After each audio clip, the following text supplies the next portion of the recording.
Okay, video number 5. Here we go. Excuse me. So in Machloket, Rabbi Rav Yosef about Shomer Avidah, and now we try to bring proofs. So the Braita says as follows: Hachzira l'makom she'irena. If you put back the Avidah in a place where you're certain that the owner is going to come there, it's at the bus stop he goes to every single morning. Eno chayav l'tapel ba. I don't have to go ahead and take it home with me and everything else.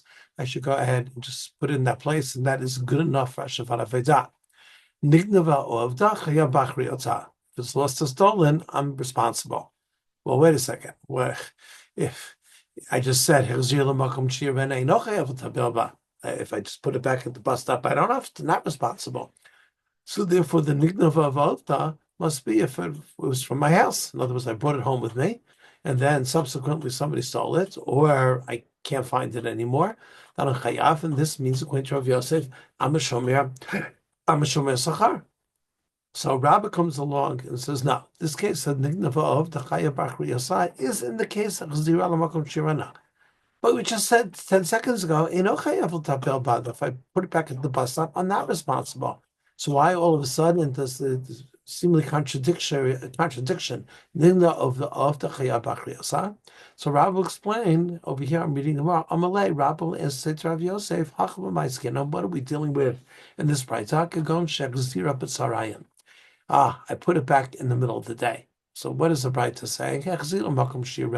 In the morning, the guy goes to the bus stop at 8 o'clock. I know he's there every day, 8 o'clock. And he lost his wallet or whatever it is, and I put it there. He's going to see it. I did my job.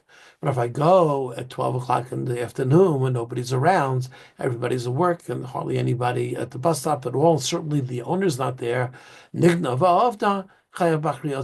because then it's a pshia to go ahead and to put it in a place where nobody's around and the Baal's not going to see it. That is negligence, and therefore everybody will agree that the shomer avedah who's negligent, even the shomer kinam, he's a poshe, is negligent, that he's chayav. Okay. The Gemara now goes to the second eitzveh. Excuse me, I'm sorry. Yeah, okay. Gemara now goes to the second eitzveh. La'olam hu chayav that you're responsible until you put it back into the reshut of into the property of the person that lost it. So we have this funny word la'olam. My la'olam, what does this word la'olam mean? Love, afilim bibeita. Doesn't it mean even if it's lost or stolen from my house, I am responsible until I get it to the next guy's reshut, to the next guy's property or domain? Shma minaka shomer sachar zami. So for chayav, that means if it's lost or stolen, I can be responsible. Rav Yosef is right.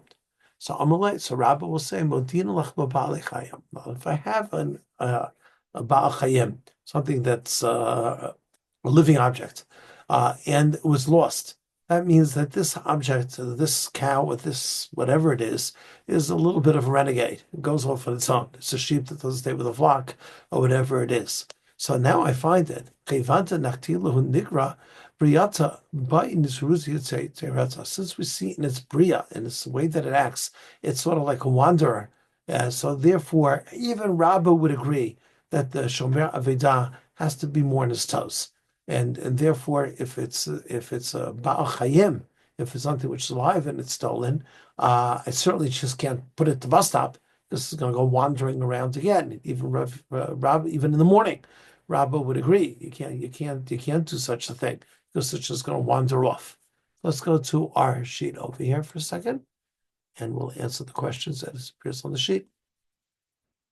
Right. How does Rav Yosef understand the second case above? Nigna of them is mibeita. If it's lost, it's stolen from a house. That's exactly what I'm saying, says Rav Yosef. That he's a shomer sachar, and therefore stolen from his house, he's going to be responsible. How does Rabbah understand the case above? Why would he agree that Nignava of the chayav? Rabbah understands that, we're talking about Hazir l'makom shirena, take it to the bus stop. If I take it to the bus stop in the morning, I'm good to go. I take it to the bus stop in Saharayim in the middle of the day when nobody's around, nobody's getting on and off the bus. Even Rabbah would agree that that is a pshia. And even if you want to say the fellow's a shomer chinam, a Rabbah would agree that he is responsible. He is responsible to pay. So that takes care of 11 and 12. Now in 13, la'olam hu chayav ad she'echaz kamo. What does the word la'olam apply?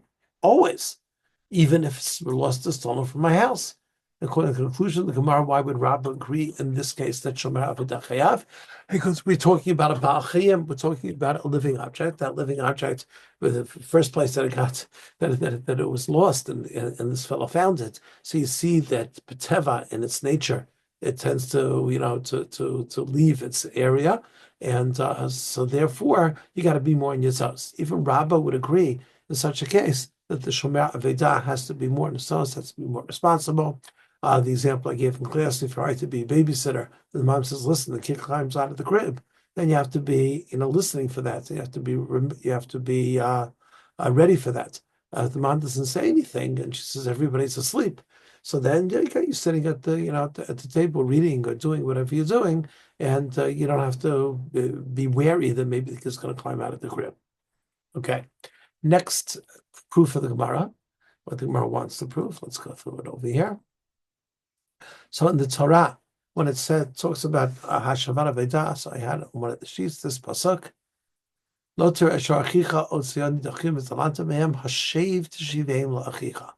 Right, you can't just go ahead and see your friend's ox or his seh or his lamb just wandering around and ignore it. Hashev tishiveim la'achicha. So it's two lashonot at the end.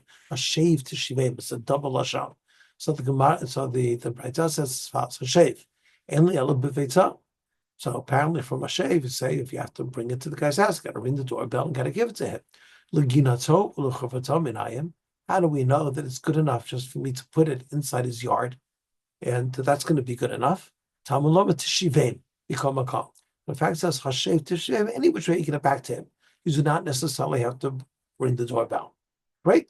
So now the Gemara analyzes, what sort of yard are we talking about? Chorva means they had there was once a house there or a structure that is no longer in use, and I put it there. And it belongs to this guy, but he doesn't live there.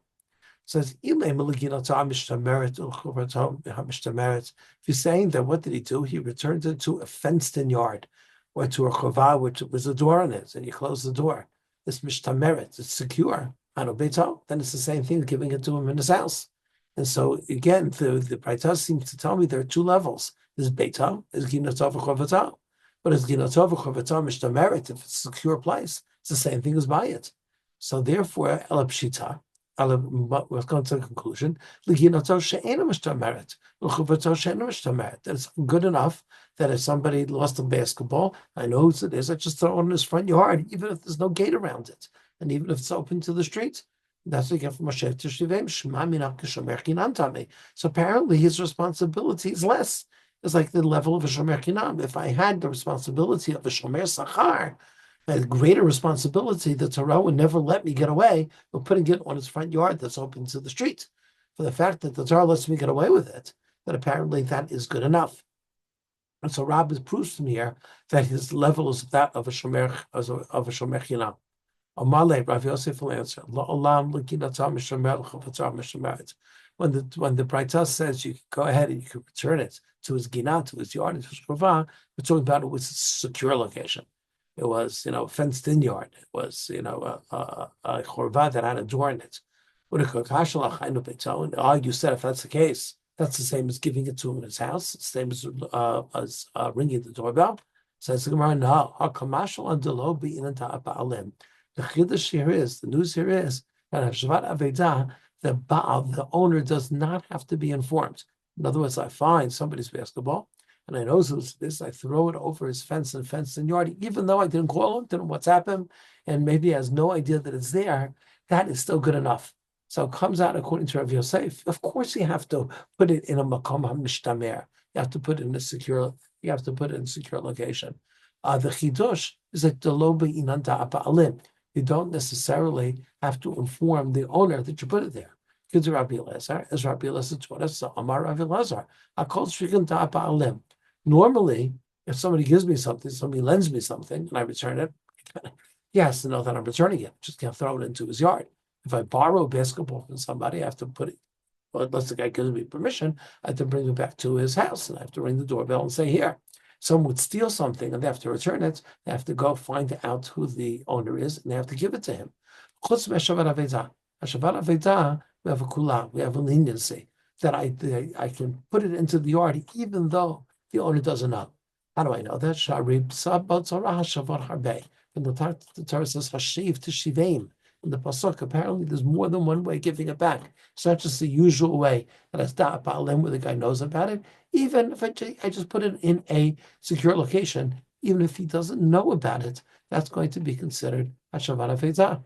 So there's no proof from here that Rabbah is right that he's a shomer chinam. There'll be one more video after this. I don't know if we get to it today, but we'll try.